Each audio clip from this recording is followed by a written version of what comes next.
Yo, what's up mga Velos owners? Grabe. So, dito tayo ngayon sa Toyota, Calamba. Kasi nagpapa-PMS tayo, 80,000 kilometers, 3 years and July, August, September, 3 years and 3 months. So, pakita ko lang sa inyo, 2025 model, 1.2 million V. The rest, wala ako nakita ditong any changes. So, lahat chinek na natin. The only changes is, unang-una, ayan, grabe, masyadong makulay na.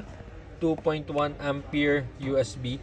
So dito, malimit, dito kinakabit if maglalagay ka dito ng dashcam. Dito ako nilalagay, tapos dito ako nag-charge. Okay? So yun, nabago yung cover. Mas maganda yung pagka-cover ngayon. Okay? Mas maganda yung pagka-cover ngayon.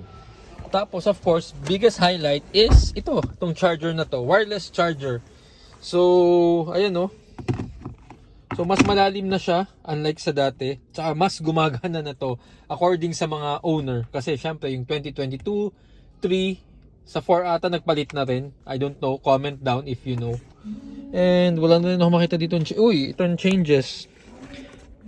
Nawala ng carpet. Kitang-kita oh. Pero, malay nyo, dahil display unit lang to, kaya wala. So, other than that, wala na talaga tayong makitang any changes dito sa Velos. So, all the same. Na-check ko na to before couple of times. Punta tayo sa likod. So, yun. Pa-drop naman ng mga na-experience nyo guys sa Velos.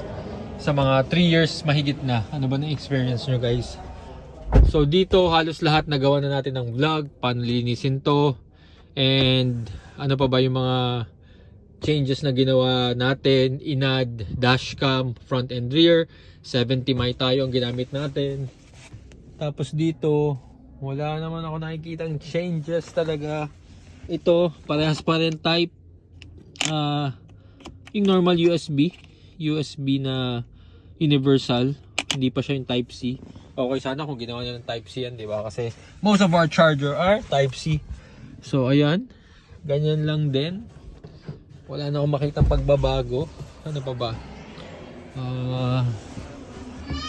Comment down nyo guys.